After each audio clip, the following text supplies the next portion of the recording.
William Ruto, I know you will watch this. We are not going to have any conversation with you or any jokes with you regarding the money you said youths will be able to borrow without interest. Hiyo mchezo hatufanyi tena. You've lied to us enough. The young people are now impatient.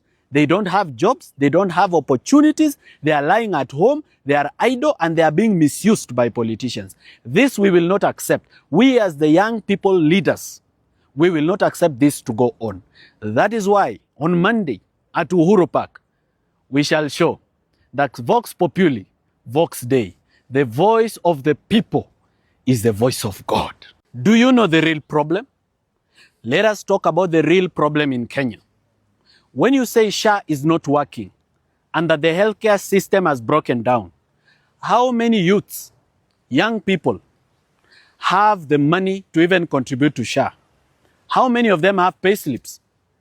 When you talk about our roads not being tarmacked and that the roads are muddy and unpassable during rainy season and have potholes, how many young people have cars or can even afford one or dream of one in a dream? When you talk about university funding model, these people are in the university. What about those who have already left the university? Yes, they are being funded to go through university, but to come out and do what? Most of them are out here after undergone university education successfully na hawana kazi.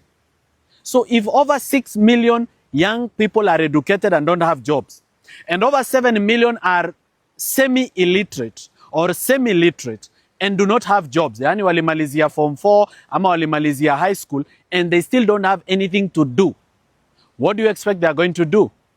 This is the real problem that we need to start talking about. Because that is why we have increased cases of depression, increased cases of suicide, increased crime, and that is why politicians wanapata vijana mtaani wa kutumia vibaya. On Monday, next week, we have the biggest rally of the jobless people in Uhuru Park. Please, make sure that you show up and that your voice is heard. This government only understands one language, and that is the language of people congregating. When we talk about it on social media, when we write letters, when we speak at seminars, when we speak at conferences, when we speak on TV and radio, they don't listen. We just want to congregate and show the might and power of the jobless people of this country and show them that in this budget of 4.2 trillion, we want them to show us where the opportunities of the youth who are unemployed in Kenya are.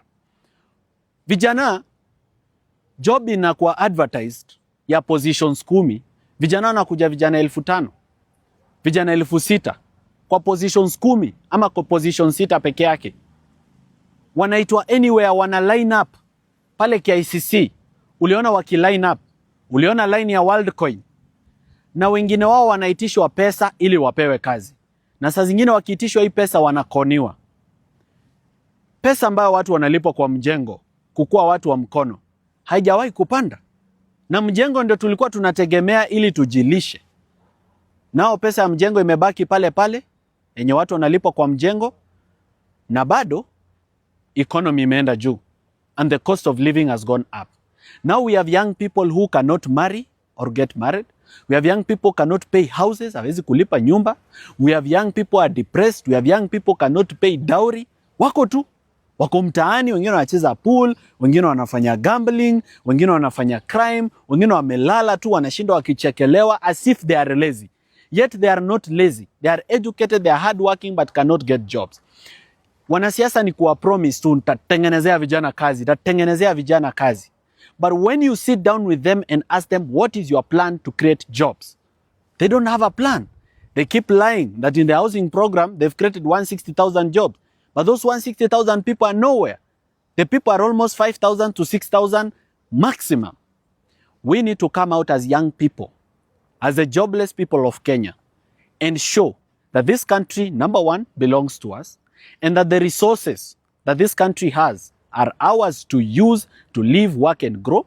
And if this year's budget of 4.2 trillion does not cater for jobs for the youth and money for the youth to borrow without interest, unataka pesa bila interest, What the president promised, that is what we want. And we are not negotiating, and we are not going to discuss with him. William Ruto, I know you will watch this. We are not going to have any conversation with you or any jokes with you regarding the money you said youths will be able to borrow without interest. Hiyo mchezo hatufanyi tena. You've lied to us enough. The young people are now impatient. They don't have jobs. They don't have opportunities. They are lying at home. They are idle, and they are being misused by politicians. This we will not accept. We as the young people leaders, we will not accept this to go on. That is why on Monday at Uhuru Park, we shall show that Vox Populi, Vox Dei, the voice of the people is the voice of God.